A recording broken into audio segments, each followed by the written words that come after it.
Okay, welcome Robin, and welcome everybody who's listening. This has been an exciting interview, not only for me, but as you see from our group and for other people sending in questions, is everybody's excited to hear what you have to say and to talk about your exciting work away from the past, and of course I am. And as you know, we've talked to Colin Fry, and God bless him, he's moved over, and we still keep him as a member of our little group anyway, even though he's gone but never forgotten, and Stuart, and we've got so many other people. But just so people understand, Robin is one of the initial members of the Scole group, if not the person who started it all, and really the pioneer into physical mediumship, for many, many years, really gone from the times of Helen Duncan and D.D. Hume and everybody else, and then we have Robin Foy, who then started this amazing experiment with his wife. We're talking 43 years ago. Well, there you go. You're definitely the man that like Stuart, you have a wealth of knowledge, and you've probably forgotten more than I would ever know, to be honest. So I'm very humbled to do that. But also, you and I have been talking and kind of colleagues since way back when the ASSMPI, for you were the first person I ever phoned about it and said, "Hey, Robin, this is what we want to do." Right. Can remember that way back in 2010 or something. But for people, there's going to be a lot of people, especially here over in America, and the Scole group is known worldwide, and your work is known within our field and within our community, but it's not widely known to everybody, and there's going to be a lot of people that will find out about who you are and what you are just from this interview and going in the magazine, people that don't know about it. So if you want to tell people who you are and what in goodness name is the Scole experiment. Yeah, well, as I just said, really, I've been involved in this for 43 years. When I came into psychic research in the form of physical mediumship, I knew absolutely nothing about mental mediumship, i.e. Clairvoyance, clairaudience and all that stuff. But I just simply read an article in a local paper where they were advertising for somebody anybody interested in psychic research, to join their circle. You thought that was a good idea at the time, then? At the time, well, the crazy thing was, in the advert, it just appeared that it was actually in bold script, but it wasn't. The thing was, I felt as though I'd got to, because I'd been interested in it for years, and I responded to it, and it turned out to be a physical circle. Wow. And that physical circle was sitting in Leicester at the time. The guy who ran it was a fellow called Elmer Brown, known to us basically as Bill, and he'd had quite a good circle over the years. He didn't go in for cabinets or anything of that type, and looking back, I reckon that he was probably working in an energy way rather than with the traditional ectoplasm. But he knew Leslie Flint, and his group was taken to see Leslie Flint about twice a year. So within a very short space of time of joining it, I was down there at Leslie Flint's, experiencing that. Now that absolutely 100% hooked me on physical mediumship. And just let me interject there. For those people that don't know who Leslie Flint is, Leslie Flint in his time was a phenomenal and one of the most tested scientifically mediums of the day, direct voice medium, independent voice medium. So for people who are listening who don't understand that, it means that the voices of the discarnate spirits, the loved ones on the other side, would clearly come through, and you could hear them in their own their intonation and their own voices, and you how wonderful to experience it. Well, that's right. And the thing is that with independent voice, the voices are literally speaking from midair. They're not coming from the throat or the mouth of the medium. So in reality, they are totally independent of that medium. Wow. And anything that's physical, as opposed to mental mediumship, can be heard and seen by anyone who happens to be in the room, anybody present experiences the thing at the same time. So, I mean, that in itself is quite exciting when you're actually sitting in a circle where good physical phenomena is happening. And from that moment onwards, I've been involved I call it psychic research, although I do have some mediumistic ability myself, as does we know that very well. But the thing is that I've tended to sort of err more on the research side. And I don't really refer to myself as a spiritualist, never have, although in the early days when I was learning about it, I did get involved with spiritualist churches. But I now think of myself more as a spiritual scientist, which was how our Scole spirit team described us, as spiritual scientists, basically because they wanted to get away from the traditional methods, the traditional ways, and they wanted to sort of push the scientific side more. And that really is the side that I've been more interested in. Evidence is everything, and so therefore I've always been an evidence chaser from that point of view. But like myself, in the early days, when I was learning about psychic matters, spiritualism, I did actually have somewhere in the region of 200 private sittings with mediums. And I used to sort of actually spend a lot of time going about to the churches and comparing the quality of the mediumship and again looking for evidence. But in the meantime, when Sandra and I met actually through a physical circle I'd started in a place in the UK, sort of in Essex, and Romford was the town, and it went on from there. That circle was able to develop independent voice, and the medium was a most fantastic trance medium, extremely evidential and very, very good deep trance. And he went on while we were there to develop independent voice. So, we'd sort of already experienced the fact that we could develop it ourselves.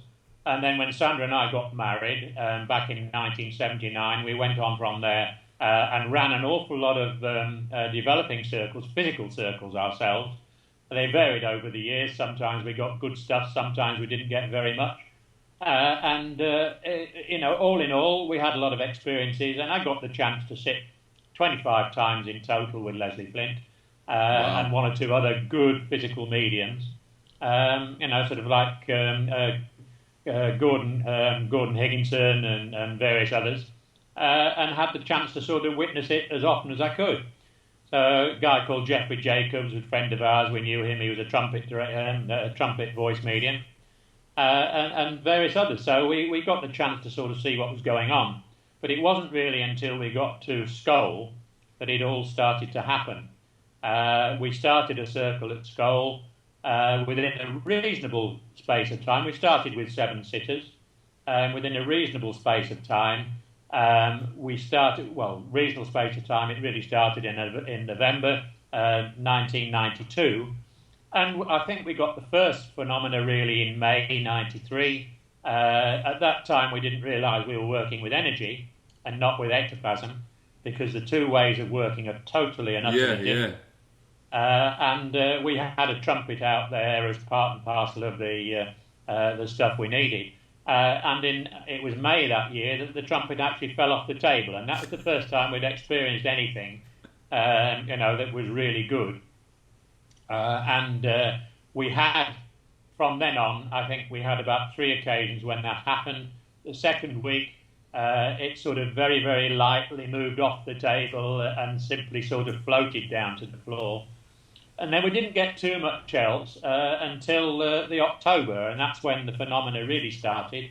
And it started with the deep trance mediumship of 2 of the sitters, Diana and Alan Bennett. Yeah. Their deep trance mediumship was fantastic, and very, very quickly we connected that way with them. Sort of the first of the team, if you like, started to connect with us, spoke to us, gave us a lot of evidence to establish their bona fides, if you like, show us that they were all genuine. I think that's important. I think that's important, and it's important for people to know. And something that we should bring up is the difference between light trance and deep trance, because there's a lot of conjecture with it, and also the fact that you took quite a long time to get something going and to get small bits of evidence, but evidence was really important. And I seen a lot of circles that I've seen, they tend to just accept what they're getting without any evidential purposes of who the spirit team might be. So do you want to talk a wee bit more about the deep trance and the difference?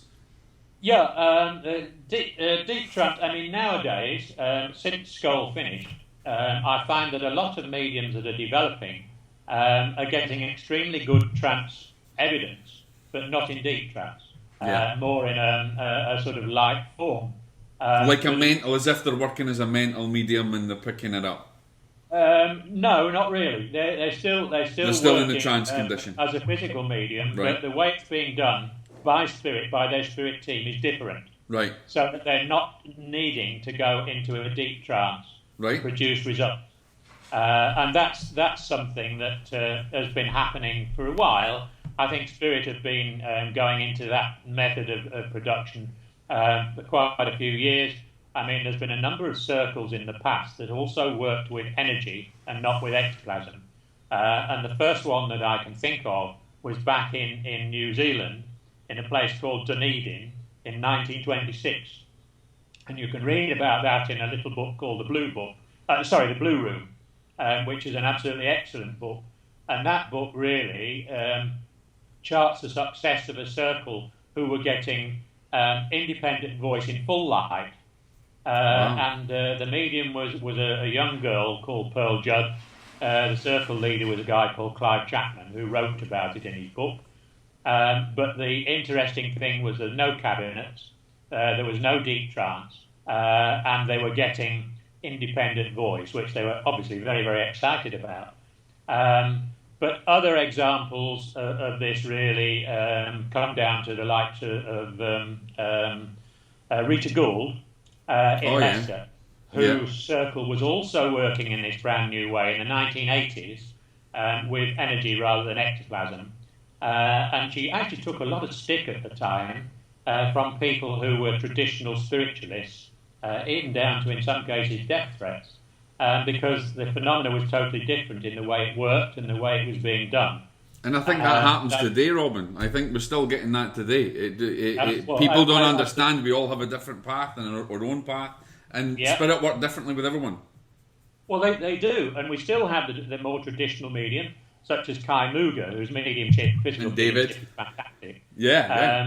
But Kai started out, when he first started the circle, getting phenomena in the energy way before they moved him on to ectoplasm. And now he's sort of getting full materializations in light. And that, it bodes an exciting future. Oh, it's awesome. It's really, we've been speaking lately about that, and I talked to Lucius as well recently. Hopefully we'll chat a little bit more about it, but it's just such a tremendous breakthrough, and it proves that everybody can work in a different way, and we all have all different ways of working, but anything is possible. And it brings me back to, I think, John King, who had said, I think I've got the name right, John King, who had said, give me a room full of mediums and I can do nothing, and give me a room full of people who can sit with the right heart and the right intention and I can do everything. And it kind of just bodes to exactly what's possible from a spirit. That's right, absolutely, yeah. But maybe I should just say a little bit about why the two methods of working are different. Absolutely. The traditional method, as everybody knows, is sort of using what's known as ectoplasm. It's a substance that's drawn from the body of the medium and then coats the actual ethereal body of the spirit person. This has been going on for an awful long time now, but generally speaking, where this happens, you need a medium who goes into very deep trance, and he needs to be working in what's known as a cabinet, which is like a little Punch and Judy That's right. at the seaside, about that size, but it allows the spirit team to actually concentrate the energy into one place to be able to produce the ectoplasm. Plus, it's not always very pleasant when one of the materializations done in this way with ectoplasm dematerializes. Sometimes they simply sort of sink back into the floor, and generally when demonstrations were being done by Helen Duncan and others, The dematerialisation part was done behind the closed curtains of the cabinet, because I think a lot of relatives weren't very happy at the thought, the sight of their loved one descending in through the floor. I think that would actually scare. I think that would scare you. Full of ectoplasm afterwards. That's right. Now the way that it was done, it's done now with energy, is that energy phenomena is produced in a different way, in that it's made up of 3 different forms of energy. These 3 forms of energy are energy brought by the spirit team from the spirit world. Then there's the energy taken from the sitters, and it doesn't deplete them in any way, shape or form. It's just spiritual energy taken from the sitters, and that's added into the mix. And the third one is earth energy, which is present in certain places on this earth, and which can exist in spirals in different places in the world. Like vortices that people talk about in Lakes of Sedona and if you have a circle where you're sort of developing physical mediumship, and you have one of these vortices near you of earth energy, you can draw it to your own position geographically. That's it, we're moving house. Absolutely. So these 3 things are sort of put together into the mix, and this actually builds what's known as a creative energy, which can then be used by the spirit team to produce phenomena.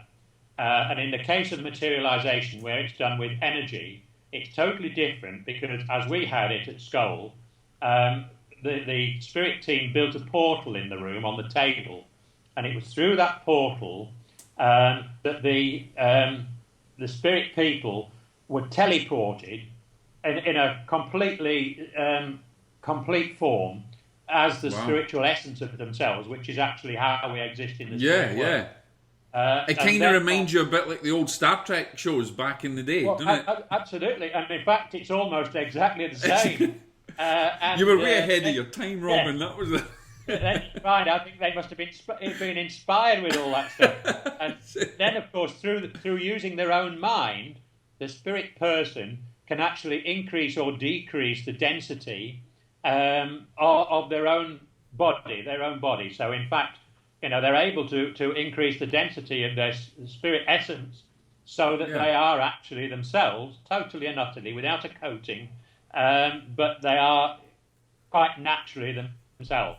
Do you think that then, Robin, is a stronger form of physical mediumship? Because in essence, if you're utilising ectoplasmic mediumship from the old way of doing things, it's very taxing on the medium. It's very taxing even in the sitters, and we must tell people that the sitters are every bit as important as the actual medium themselves. Absolutely. But do you think that it's because it's obviously very taxing, so it takes a massive amount of energy for ectoplasm? So do you think then that the energy way of working is easier and probably, I know we've talked about this before, it is safer, but is more validating, because it's, almost when you get the ectoplasm through, you can have them draped in this cloth-like figure and all that kind of stuff. But where you're saying there's a difference, you're seeing almost like a holographic, energetic image of that spirit person. Well, not holographic, it can be totally solid. Solid. This is where they're able to vary the density of the body. Yeah, you mentioned. By use of their own minds. And yes, it's very, very much safer. There are a lot of advantages to working with the energy. Not every potential medium can work with ectoplasm. There's only a certain number of mediums who were born with sufficient ectoplasm or mass in their body to be able to do it. With the case of energy, anybody can develop physical phenomena. And we've come across quite it doesn't harm. Whatever happens, it cannot harm. It's more natural, perhaps, than with ectoplasm. Whatever happens, it cannot harm the medium or any of the sitters if somebody does something stupid in the middle of the sitting, like switching on the light. It just stops naturally. And at the end of the sitting, the mediums aren't totally knackered. Because, I've seen that, exhausted. Okay. I remember with Leslie Flint, because he was obviously ectoplasmic, that after a sitting, he sometimes in his later life had to be taken to his bed very quickly afterwards because he was in quite a depleted state health-wise. So it's very much better to work in this way. And if you follow a few basic rules, many of which are actually available in the booklet which our spirit team dictated for us at Scole, then there's no reason why anybody who comes in with a dedicated manner and works in a really proper way together as a group can't get it. Yeah, I think there's a lot more people today that they have their own fears about sitting in a dark room and sitting in a dark cabinet, and even, I mean, I do sit in a cabinet myself, and I understand that when you first do it can be quite dramatic with it, to yourself, and I think that more people are drawn to the energetic side of things because it's safer, and I also believe, and through speaking to a lot of other people that I know, they tend to get phenomena a bit quicker. The phenomena seems to come quick. So you're kind of almost like condensing this timeline of where physical phenomena can happen. Well, that's right, because when you look at some of these traditional older mediums, I think in the case of Gordon Higginson, I think it took him about 12 years to develop his physical mediumship, and Leslie Flint was about 12 to 14. Wow. So it took an awful long time in those days to develop the mediumship, and you'd have to be extremely dedicated to sit there week in, week out, for that length of time without really receiving anything. I mean, there was a very, very famous case of a physical medium in the past who sat only with her husband. And they sat for 15 years and they didn't get a sausage. Wow. Sort of on the last sitting, they said, "Okay, Spirit, thanks very much. We've sat for 15 years. We're giving it up. We haven't received anything. It's either today or that's it, or we're giving up." And they sat for the whole sitting. They didn't get a sausage. And they got up to walk out of the room and the table followed them. Thereafter, that's a bit of an awakening, that is. Came, thick and fast. So it just shows and you know it what? used to be. That is something that everybody's got to learn from, because there's a lot of us that would be, right, I've been sitting here for 2 weeks and nothing's happened, I'm off. And or less than that. If you're working with the energy, which is still very much a pioneering way of working, it takes months, but it's months rather than years to get the phenomena going. And that's very. It's something I think that's very good for people to understand, that they can get that phenomenon, because a lot of people do give up, and the whole thing about it is dedication and sitting. And you've got to dedicate and set your time. But if you know that you're going to get phenomena quicker, that excitement builds and that energy builds, and then you'll dedicate yourself more to it. Because I know that you can get really frustrated. We all do. Every medium gets frustrated. Well, this is an instant world today, isn't it? It's add water to the mix. And whereas you go back to the 1920s, and it was just a sort of family entertainment in many ways, sitting in a séance. But not anymore. I think these days you do have to be dedicated. But I'm surprised to find that there are more and more people becoming dedicated. I mean, since I started the Noah's Ark Society in 1990, where we actually managed, I do think, to rescue physical mediumship and bring it back into the mainstream, we're seeing more and more people now going about development for physical mediumship, physical phenomena, and actually getting it. Yeah. So, there's just so many people that can and will and want it. Do you think as well that there's also an element of, one of the things that I wrote in I've got a new book coming out, and I'm not plugging it or anything, guys, or anything, but it's but it's one of the things that I say is that in terms of mediumship in the modern day, it tends to be an add water and mix thing, or as I coined a phrase many years ago called the Gucci handbag syndrome of mediumship. It was a cool thing to do. And I think in certain respects, where they see mediums on the television or they see them on these shows, and they think, oh, that's cool, I think I can do it. And there's an element of they're not really dedicated. It just seems to be a cool thing to do. But somewhere, even in that group, a seed seems to be sown, and somebody opens up something that's so wonderful. And I don't know if you agree with me, but certainly in physical mediumship, I think maybe out of 100 people that set up, maybe 75 or 80% of them are doing it for the wrong reasons, because it's the Gucci handbag syndrome of physical. Absolutely, exactly, yes. And don't even realise there's a lot of sacrifice. You can give them a set of rules or basic rules, and as you say, you'll find that 10% will follow it exactly. Yeah. Another 10% will probably find that, that if they dedicate themselves enough, they're likely to get something anyway. But at 80% will go about it totally the wrong way. A number of them, and I've seen this in the past, will get together after a party when they've been drinking and so forth and so on. And that isn't good news. Because you can open, and that's, I'm glad you're saying that, because that's something I believe, and a lot of people, I've spoke to Colin about this, and I spoke to many other people about this, and one of the things I've always maintained, in order to understand good, you have to understand evil. And of course, if you're being silly like that, and you are opening portals and energy, there is a danger, and people don't recognise, and there's a lot of people seem to be very foolhardy, that if I sit and just say a prayer or anything else, I'm fine, everything's protected. But and maybe you can explain that to people, that there is a negative side of it, and that's why there is a governing recommended way of doing it. Very, very much so. And I mean, these circles are actually looked after by spirit teams.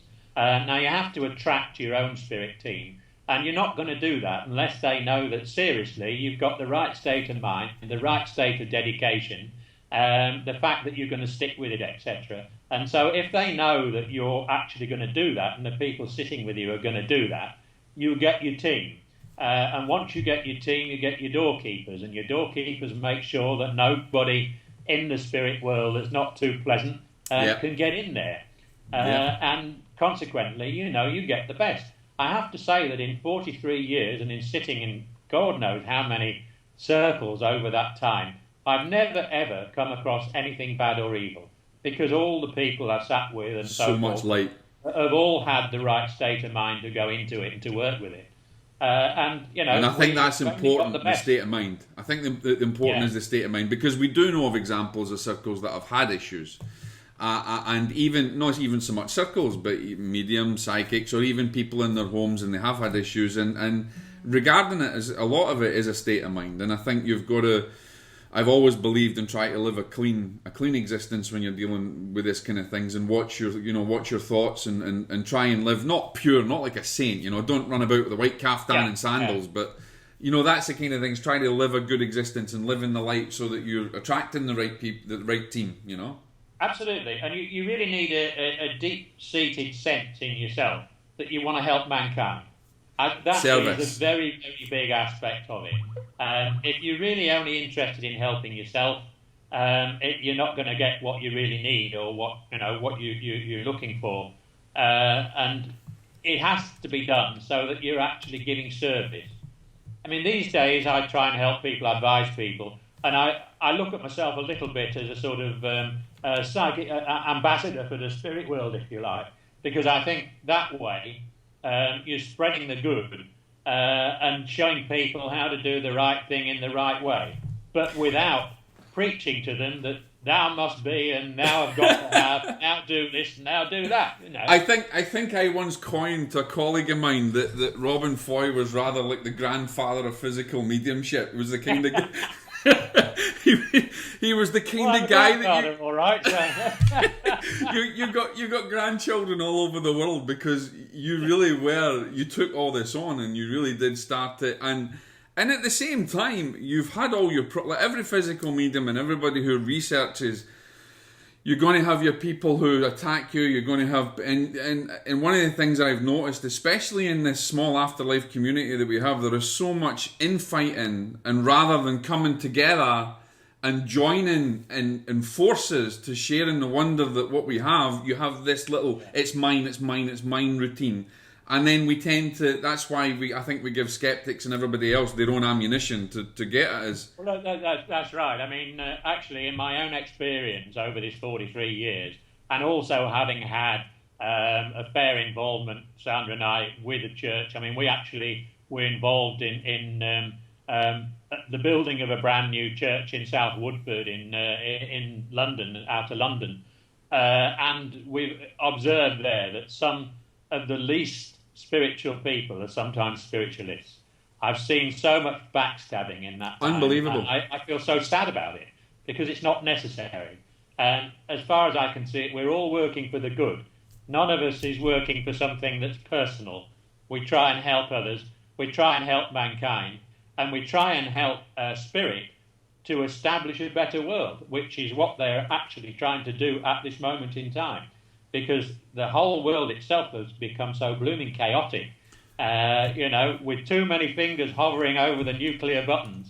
And I mean, just look really at exactly. I mean, look at the terrible plane crash that we've had over Egypt, and our prayers are out to all those families that have lost loved ones, and it is such a terrible decline. And I know Spirit World works so hard, but it must be very difficult for them when you have so many battling egos. And people that are, get a bit upset with not having things their own way. And I think I've always been a great believer in, Silver Birch's saying that the greatest gift you give to mankind is service. And the whole premise of why we obviously started the ASSMPI was small cogs make a big cog work. Big cog can't work on their own. It's all about us all working as a team and bringing the whole message is Spirit through, and maybe that will help. Maybe that will start to get a little bit better. But everything seems to be a lot of infighting, and it doesn't bring any harmony then into the circle, and it doesn't bring any harmony into the work that you're doing. And harmony is a very, very important thing for it to move forward. Absolutely. It's a vital part of the mix. Yeah. And you had your circle. This is another thing that maybe you can tell them. Did you always have the same people in your circle, or did people come and go? And how did you? We know until we were allowed by Spirit to do so. We never had visitors. It was a closed circle. We started with 7 people. 3 dropped out sort of naturally and were not replaced, and we ended up with just 4 of us in the circle. But when we had the 7, we were still getting some really excellent phenomena. But also, I think what is good to say to people, Robin, and pass on this information is that it doesn't need to be a massive circle or a small circle. I mean, you can get phenomena and good trance with even just 2 of you. As you've noticed, It's definitely possible. Yes, yeah. So there's a lot of people out there that don't sit because they don't think they've got enough people. But what would you say to them? Well, I would say if you've got the right need, the right desire to do it, and there's just 2 of you, get on with it. Because, I mean, Sandra and I have been sitting we've been sitting on and off even since Scole. But we currently sit 3 times a week, every week. But, I mean, there's nothing that at this point in time we would want to make public about it. No. But nevertheless, sort of, there's only the 2 of us. We're both in our 70s. Sort of, they're able to sort of use us to a certain extent. There's a circle in Australia, Douglas Osborne, and he and his wife Nell sit together, and they've got super phenomena. And this is the same thing. There's no earthly reason why people cannot, if they have the right mindset, they have the right desire, they're prepared to stick at it, and they want to do it for the right reasons. Do you know, that's such a wonderful message to give people, and anybody who's listening and watching this, you don't need to go out and look for a big group. You've heard it from Robin. If you have the right dedication and you have the right reasons to sit, you can do everything. And the spirit world will work with you because you're opening up your heart to it. There's a number of, since we mentioned that you and I were going to do this chat, yeah, sure. So many people have. I want to ask this. I want to ask some questions, and they'll probably getting to this point and they're saying, "Come on, Jock, just get some questions going. We want to ask these." And I know that we spoke about it before, but you were on our ASMPI group there, and you were answering them like, stop, no, don't answer them. We'll do this because we can jump into it a lot more. So I'm just going to go to a couple of questions here. Okay, so you might have even asked them before, but let me just bring them out. So Winterbrook Ryan, who's a wonderful medium in New York, and is also one of our ministers and part of the SSMPI. She's asking, what is the best piece of advice that you can give to developing mediumship, developing physical mediumship circle that's just starting? Well, I would advise anybody that wants to start to basically download a copy of the basic guide, which is available from my website, Physical Medium for You, and that is a booklet, 70-odd pages, which was literally dictated by our spirit team at Scole, and tells anybody that's new to it or anybody that's been sitting for a while how to do it. Gives the advice to get on and do it. And anybody that reads that booklet properly sort of takes it in and follows the advice as far as they can, not necessarily 100%, will find that, it leads to phenomena.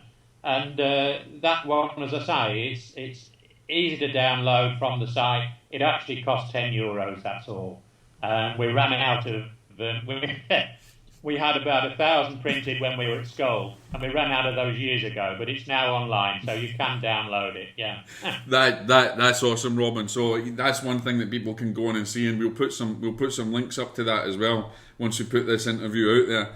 Yeah. And Marcus Hoodie Lang, who I'm sure you know, Hoodie over in Australia, is really dedicated, a good physical medium himself, and has wonderful phenomena from his daughter. And I would urge anybody who doesn't know Marcus's work to go and check it out, because it's really, and he's dedicated to what he does. He asks, we have a hand that materialises and is seen to manipulate the instruments out. My team use energy-based constructions. How can a hand materialise solid via an energetic solidification as opposed to an ectoplasmic construct? That's a good question. I have actually already answered that. You have? You probably realised, because I knew that was probably coming up. But it is basically this business of a spirit person, their essence, being teleported into the room rather than somebody building up out of ectoplasm. And it is through, once they are teleported into the room, they simply change their by using their own mind, they're able to draw on the creative energy that's been built up in there, and they're able through that mentally to be able to increase or decrease the density of all of their body or part of their body. So this sort of answers so that probably a personality has partially materialised there at Marcus's, and they probably materialised from the hand up to the elbow or up to the shoulder, and maybe no more. I mean, we had an instance in Los Angeles when we were demonstrating over there in the 1990s, and there was a lady called Tricia Law who sat with us out there. And, you were with Brian. You went to Brian Hurst. Was that when you went out to Brian Hurst? That's right. Exactly. Yeah. And Tricia Law was sitting with us, and our spirit team was sort of saying, basically, anybody that interacts with spirit, they can touch back. And Tricia had a hand that touched her, and she put her arm and her hand towards the sleeve, and there was a sleeve that this spirit person was actually wearing a jacket of some sort, and she went further up from the sleeve up to the elbow and then up to the shoulder, and then she felt for the neck and the head, and it wasn't there. That was it. There was just a hand, an arm, and an elbow. That would be quite scary. Shows exactly what had happened. It is this business of a spirit person being teleported. That's awesome, and it just shows you as well that it can be just as solid as ectoplasm, and Very much so. I mean, we've actually had in sittings at Scole, we've actually had 10 fully materialised spirit people in the room at any one time. Goodness. All of them having come through the portal.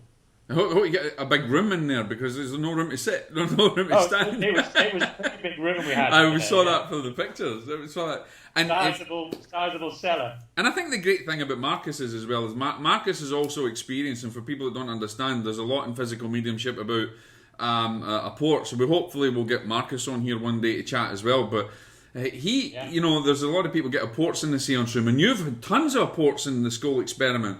And he's had them, literally, he's been eating, you know, breakfast, as in Warren Kaler as well, and other people, but Marcus has had gifts that just dropped down from when he's driving the car or whatever it is, it just all of a sudden came. Yeah. And that's quite unique, you know, something to look at. But you've had many different apports in your Scole the Scole group, and what type of apports have you been given? Well, we've had all sorts of different things. I mean, there was an occasion, for instance, when we were all watching the television prior to going down for one of our sittings, and there was a programme on there about monkeys. And we commented on the programme at the time and so forth. Didn't think any more about it, really. Went down to the sitting.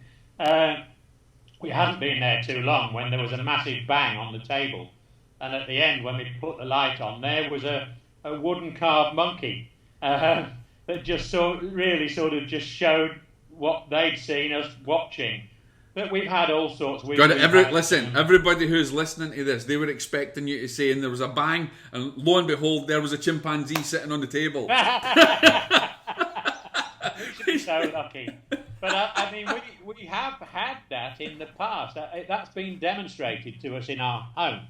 The process, when we were living in a place called Harold Wood, just outside Romford, Sandra's daughter had it was Hamster, I think, that she had in a cage. And on a couple of occasions, the hamster disappeared from the cage, although the cage remained locked. And the first time it happened was after a sitting. And we came down and we had all the sitters actually on their knees, looking all round the house for this blinking hamster. Couldn't be seen anywhere. But then the next time this happened, we also looked again but couldn't get it at all, and Sandra was a bit worried that her daughter was going to say, "Where's the hamster gone?" And so she actually stood in the kitchen and said, "Come on, that's where the cage was. If it's you, spirit, bring him back." And at the moment she said that,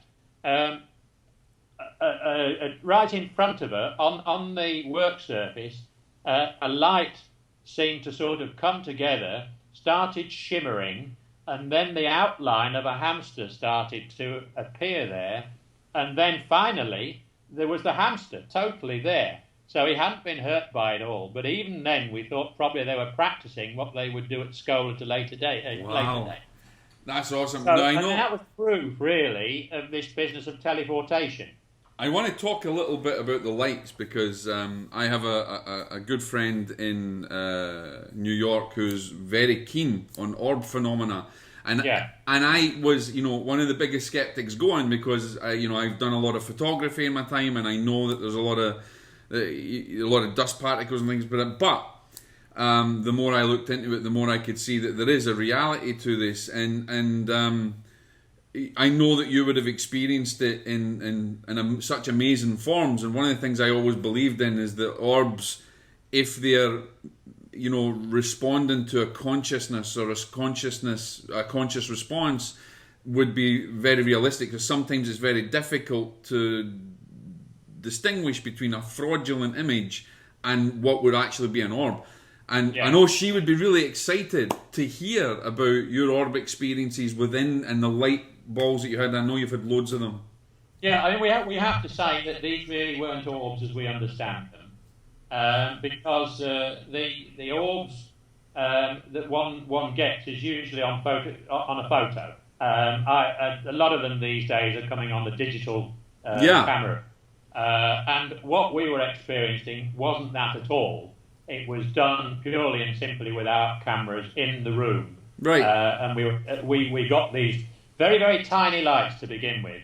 They started, I think, the very first time they happened, we had about 13 lights, one after the other, and they were probably about the size of, I don't know, what would you call them, about a shilling as we understood it. Yeah, like a 10 cents piece over here. And they were brilliant, and we had 13, one after the other, fell from the ceiling, and they were so bright everybody could see them. Wow. They fell one after the other into the table. And then a few seconds later, they all shot out again, one after the other, 13 of them. And then it got to the point that these lights would be able to go through the table, either silently as they passed through it from top to bottom, or they could make a ping as they hit the table and then appeared from underneath. And that was the start of it. And then we noticed that they started to use these little lights in an acrobatic way. So they would do an aerobatic display for us out of these lights that would go round and round in a circle, but so fast, much faster than any human could do it. So they formed a continuous circle of light there. And then they actually started to experiment with all sorts of different light. One of the features that we had in our group, as they asked for, was a glass dome with a wooden base. And I got mine finally. They'd used for experiments. 2 years. And, they lit it up like a giant light bulb. All sorts of different lights There when you they go. were experimenting. A red light, a green light, a blue light, a white light. And it was lit, on one occasion I can remember, this dome was lit up like a giant light bulb for over 2 hours. Wow. Which That was saves a lot fantastic. on the electricity bill, doesn't it? Well, and this is exactly what they were doing to try and show fully materialised people. They were bringing their own spirit light. They were aiming so that eventually they could have really good spirit lighting and display themselves in the really good spirit lighting. And we did get to the point where there were sort of lights rather like sheets of light. Wow. Whilst some of these spirit personalities were in the room so that we could view them. That's amazing. Very often also, we would get a spirit hand or a spirit arm or a spirit person just walking round who would actually have a spirit light on their hand. And they would come and show everybody their hand. Then they'd hold it under their chin so you could see their face. Wow. And it was getting to the point that we were getting reasonably good light to see various of these experiments. And so various spirit people. Perhaps people listening then, Robin, would see that sometimes when they see lights and they get these light, they mistake them for orbs. In actual fact, there's a difference between the orbs and the lights. And I know that my friend, she's had lights. If you're seeing this in the circle room and not just on the camera as a result of then a you go, photograph, yeah. then yes, this is physical. And it may well be that this is what they're doing, is expanding the tiny lights into bigger lights that will hopefully eventually contain a human face or a spirit. Exactly, and I think that's very important, because I know my friend is. I've seen videos that they've had, and they've seen these, and these have been, as you've been awake, you can see them, and not necessarily the same as on a camera. So these spirit lights are very important, and so, you know, people who are in the seance room or in the room they're doing it, when they see these lights, that can be a great sign that wonderful things are about to happen, and so it's important to understand the difference. Absolutely, indeed, yeah. I've got to ask you this, because if I don't, then Leo Bonomo will go nuts if I don't ask you, because Leo, as you know, is a good friend of mine as well. And Leo asked, you know, there's a lot of conjecture about working in darkness and working in light. And he wants to know, did Scole always work in light, or did you at one point, did you work in darkness, and do you think, is there a necessity for it? Well, if you want to develop the phenomena quickly, then I would suggest that you work in the dark to begin with, because developing physical phenomena is rather like a sort of microcosm of developing human life. We're conceived in the dark, we grow in the dark, and then when we're complete, we're born out into the light. And this is exactly how I look at it with physical phenomena. Basically, get it together in the darkness, because spirit find it more difficult to work in the light. And then when spirit are ready, they'll bring their spirit lighting, or they'll instruct you can use red lighting, and it'll work like that. But if you go into it wanting to develop in the light from scratch, it might happen. I'm not saying that it's impossible, but if you do that, I would suggest that it'll probably take you years before you get anything. 15 years before you get to the end. And I know that there's a massive argument with it, and I've always stated, yeah, we can work in the light, but look, even Helen Duncan and all the ones that had materializations in daylight and in light times, they all started in the darkness. And, you know, let's put this to bed now, guys. We have to start in the dark, because we were born from there and we come into the light. We grow towards, we spiritually grow to the light. We don't go the opposite way. Well, we hope we don't, or there's something wrong. Yeah. Absolutely. So, and I want to ask Diana English, is is one of our ASMPI mediums, and she's one of the directors in Holland. She has asked that why is it that a few decades ago it was normal that physical medium, we just answered that, Diana, for you. There you go, held in the light, and now many are held in the dark. Well, you've just answered that. The other thing there, of course, is that the conditions around the Earth are one heck of a sight more awful today and more sort of jumbled up than they were going back to Victorian times when this was done on a regular basis. So it's more difficult for a spirit team to work today in that way, purely and simply because of the conditions. Now, they've got to overcome those, and they can overcome them, but it takes time. And I guess at the time, back in that time either, we didn't have as much electromagnetic energy and computers and radio waves and all sorts of things that's happening. Absolutely not. I mean, we had an experience when we were actually demonstrating in Zurich in Switzerland, and we went to the Zurich Society, and the conditions were pretty awful there, to be honest.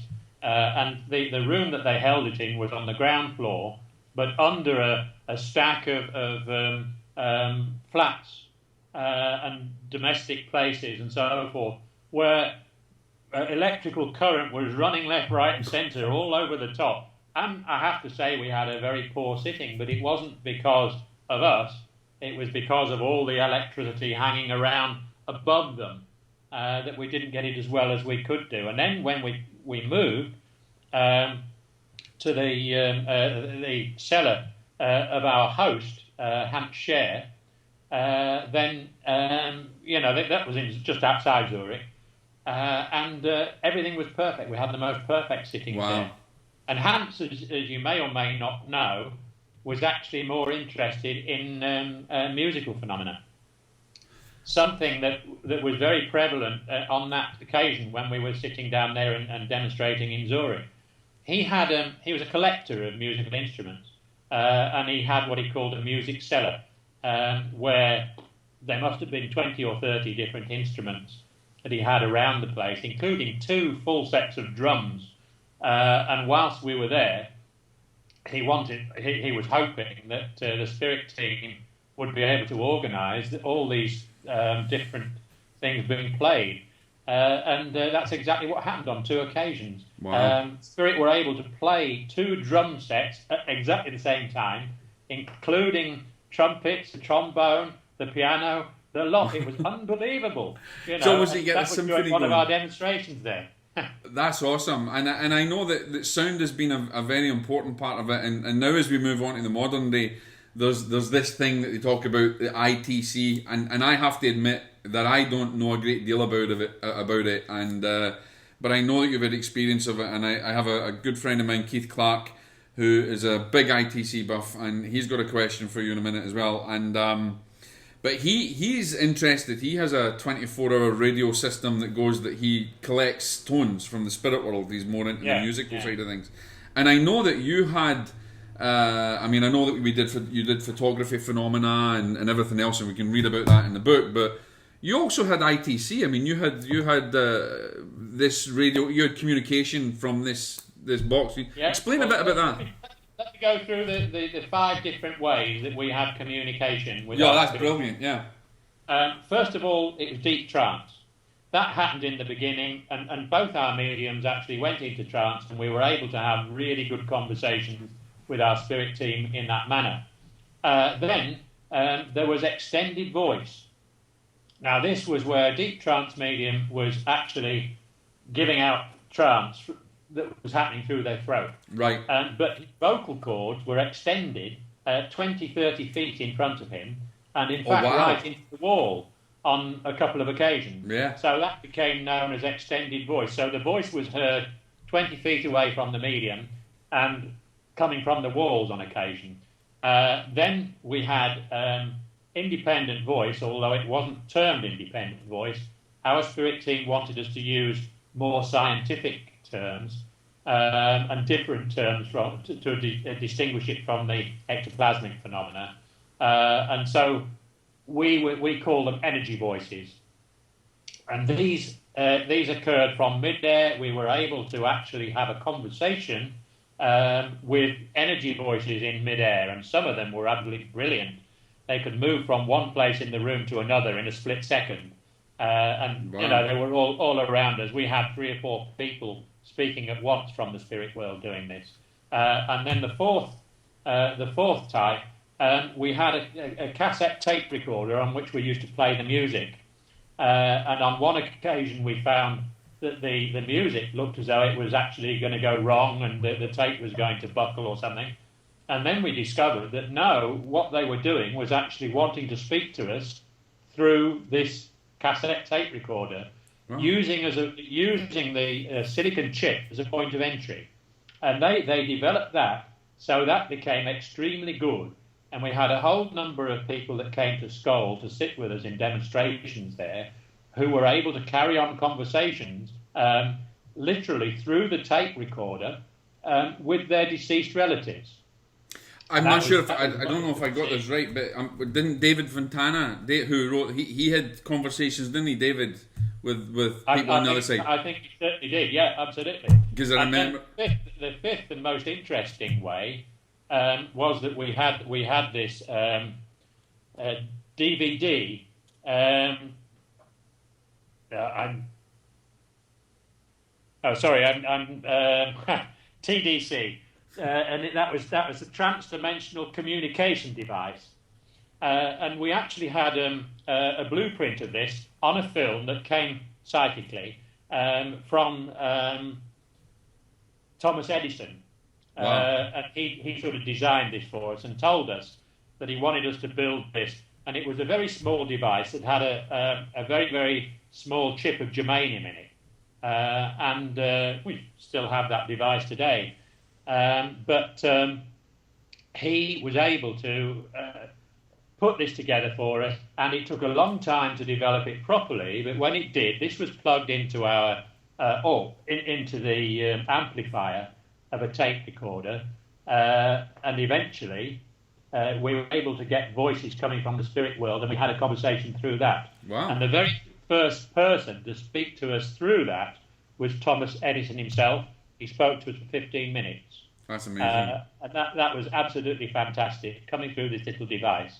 And they built, into this little device, they built something they called the Idolis system, which was the interdimensional oral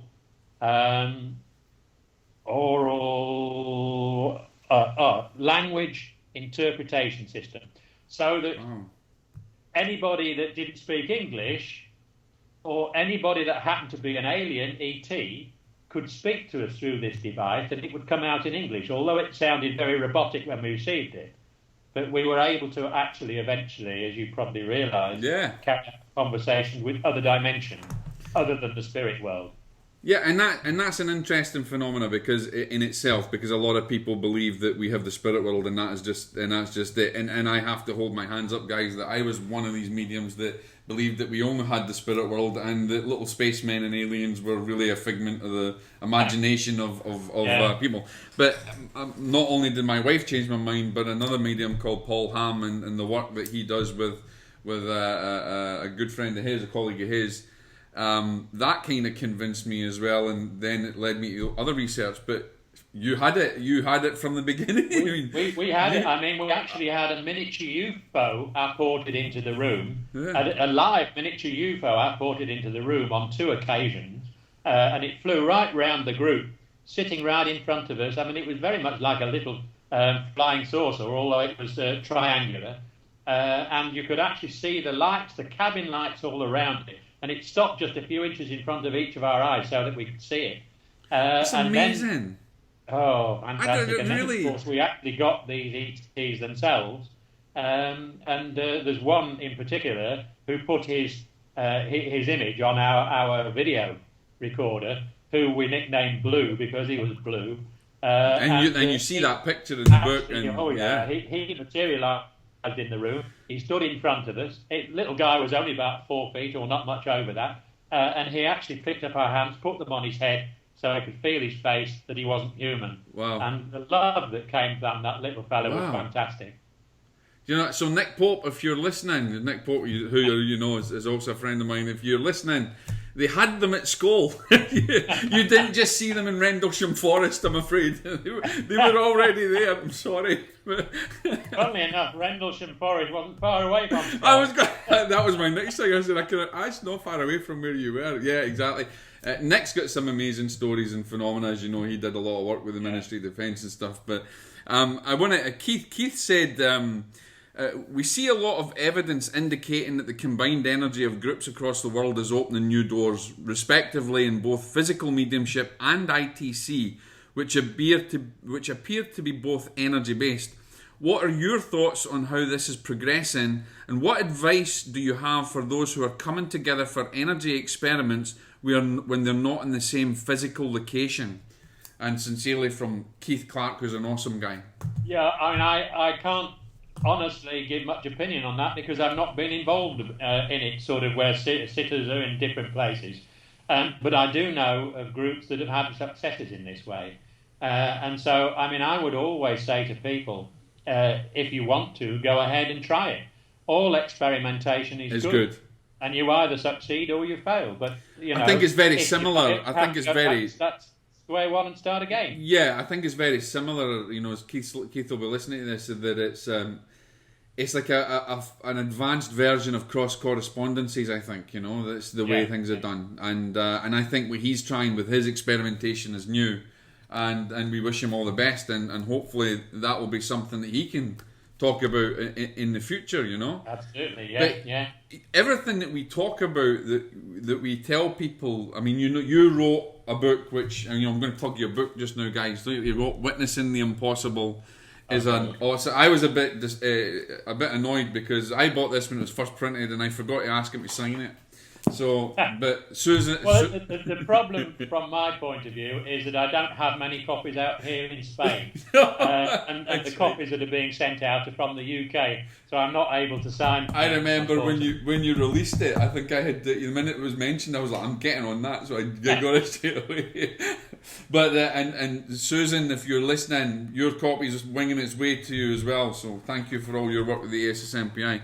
But in finishing off and then talking about what's happening for the future, how do you see everyone developing for the future, and what problems do you see that we cause amongst ourselves for the future, or how can you see that we all move forward? Well, I think basically the best thing we can do is to get more and more involved in the spiritual side of things. Make every effort we can to develop whatever phenomena we can develop, and that also applies to those who aren't able to develop physical, but just purely and simply able to develop mental mediumship, because there's just as good evidence comes through mental mediumship as there is through physical. And I see more and more people developing. I mean, I'm seeing this every day on every site, in every place. There are more and more groups starting. I mean, I know for a fact that as a direct result of what we did at Scole and the little booklet which goes out. Which is awesome. I have that myself. It's an awesome booklet. That's also, I mean, that's something that people can get. And out of those, I mean, there's been 1,200 of those gone out over the years. And I know for a fact that at least 200 of those have got results. That's amazing, and that's brilliant to hear.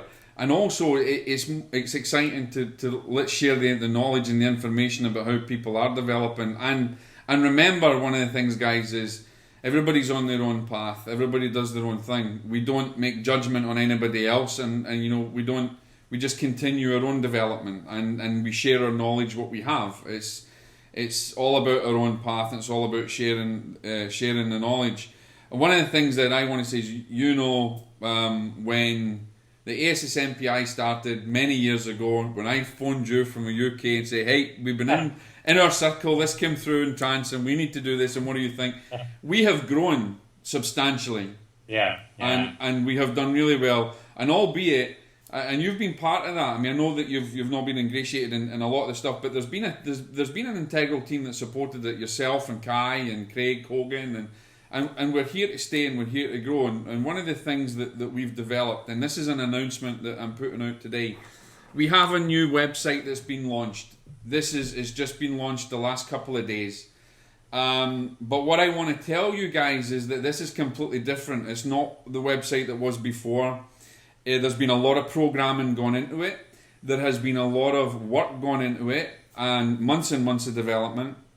We will have some testing to do and some problems with it, but what we've done, we have developed an online library that everybody can put to, so members and people can join their circles. Yes, we have people that get certified as mediums and certified as and can go through the testing procedures and can join us, but this site now is something completely different. We have a directory where you can securely, if you have a circle and you want to share knowledge and you want to put there, then you can do, and you can join as a circle, as a group. We are aiming to build the biggest library of afterlife research in the world, and to that end, people who join the ASSMPI from the official launch very soon will be able to put up their videos, will be able to add to the library their papers, their books, their recordings, their images, everything. We're in the testing phase of that now, and Susan Tianman and I have been testing it with adding books. So we all need research. We were very lucky to take on and assume the responsibility for the Spirit Archive, and what we want to try and do is to carry that work forward and on. And so what we have now is, and you can go and see the site now, it's completely revamped, it's completely different, there's a lot more that's going on with it, but that library is going to be very important. We're looking to take, I know of a circle that I'm involved with, where we might be taking their 20 years of tapes, digitising them and putting them up in the library, so people can go and start doing the research. So if you've got old books, old papers, old recordings, this is not just about the ASSMPI, this is about preserving the historical references of mental, physical, trance, any form of mediumship for those going on in the future. And even beyond my time and everybody else, the ASSMPI will continue, and hopefully we will have that will be forever online, that people can go and research the history, research facts, listen to recordings. And it's all about pulling together, and you guys can go on and see that today. You can apply to join as a medium and be tested as a medium, and you can also apply to be there as a researcher or a group, a private group, a circle, and you'll see that we've developed it beyond anything that was on there before. And we would invite you to come and do this, and all the stuff that you have as well, Robin, and people that you can tell them that we want to build the biggest research library available online, carrying on the work of our friend at the Spirit Archive, and make it even better so that people can go there and they can go and the members can upload their work, and it can be discussed safely and securely without trolling or anything like that, and people can go and watch the videos or listen to the recordings and look at reports, and that's very important. And that's something that I want to put out there today. We're nearly finished, and it's been many years of work. For the ASSMPI, it's all about us linking in with organisations and yourself and everybody else, and you've been involved from the beginning. And we want to carry on this work, and we invite organisations to come and join us and to link in and to work in harmony to bring the work of Spirit forward to this material plane. In closing, Robin, it's been amazing. talking to you, and I could talk to you forevermore, but you know that we've all got things to do, and there's so many other things, but we'll certainly need to pick this up and do another interview. But I will, again, guys, the little energy book, the spirit dictated to them, go on and download it. Once I put this, I'll put it up on the site. This is the book. It really is. It's not like time reading. It's heavy going, but it's great, and it's something you can refer to time and time again for research. It really is a wonderful Bible of physical phenomena, if you like, you know, and teaching. You used to learn so much from that book. So go on and get that book if you haven't got it. And Robin, that's on www.scoleexperiment.com. Awesome, and we'll put a link up to that on the new Ace MPI site, and we'll also put it into the Otherside Press. And you know, the last thing that we can say to anybody who's listening is, go ahead if you want to develop with the right intention and love in your heart and compassion in your heart and forgiveness in your heart, and there's no reason why great things cannot be achieved. Robin, do you want to say a final message before we finish? Well, just purely and simply, I mean, thanks for the interview. I hope there's enough interesting stuff in there for them. That's amazing. And you know, hopefully we can do this again in the future. There's so much more, and the aspects of physical that I can go into, and it's really a question of time, as you say. Well, here's something we can think of.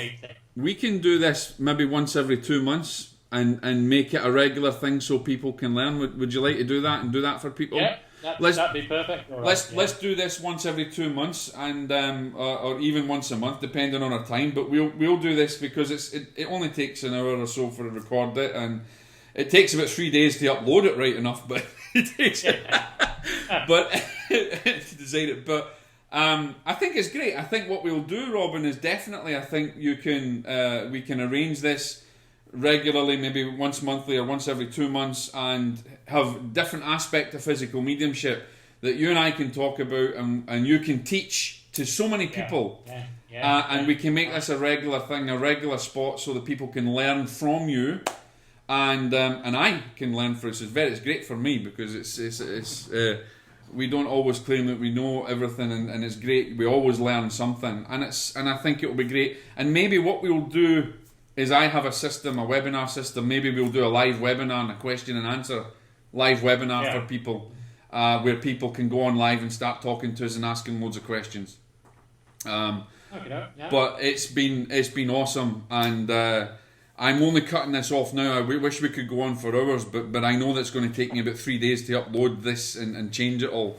But there you have it, guys. We're going to do this on a monthly or a bi-monthly thing or 2 monthly thing, so that you can learn from it. And also the next interview that I'm doing is with our very own Kai Mugi, who will be discussing his work, and we'll be bringing that as the next interview. And then hopefully we'll have Anne Harrison on, and we'll have lots of other people on. So I enjoy doing these because not only am I greedy and I'm learning, I keep it to myself, but we're sharing knowledge, and it's wonderful to put that positive information out there and to help others move forward, and I think it's important. There's so many questions that people have, and there's so much that they want to do. I think it's important to take that knowledge forward. Absolutely. Robin, thank you very much. And by the way, tell them one last thing. You're trying to get a building together. So do you want to ask for donations or anything, or? Well, most certainly. I mean, that's the one thing that's holding us back. I mean, Spirit wanted us to be further down south in Spain, and there's a most fantastic building there. But it's all down to the finance. We really need somebody as a mentor who can decide that they like to buy a particular building. They can always keep it afterwards. But in the meantime, we want to make a centre, which is going to be an international centre, the international centre, for the study, research and development and demonstration of physical phenomena. That's awesome, and that's something similar that we're going to try and do as well in North Carolina, but for all mental mediumship, trance mediumship, and we would obviously want to link everything together. But you've had it, guys. If anybody's listening, if you have you want to put donations Robin's way, or even raise some funds, or if there's someone out there who is blessed enough to buy a spare building, then please please contact Robin Foy, and you're not buying it for him, you're buying it for Spirit, and hopefully we can get this centre and everything going for you, and we'll put a link. I think if you've got a donation link on your site, we'll stick it on Tosp for you as well, so that people can donate or whatever. Yeah, I haven't got that at the moment on there, but basically if anybody wants to, then we'll set something. Yeah, absolutely, definitely. So there you have it, guys, and once again, Robin, thank you so much for your time. As always, I know I get to speak to you every now and again privately, but this is really good, and people can now find out a lot more about the Scole experiment and yourself. I mean, your work for many years. You're the pioneer of physical mediumship, really, as far as we're concerned, and the grandfather of all physical mediums. I'll let that go. God bless, guys, and we will speak to everyone soon.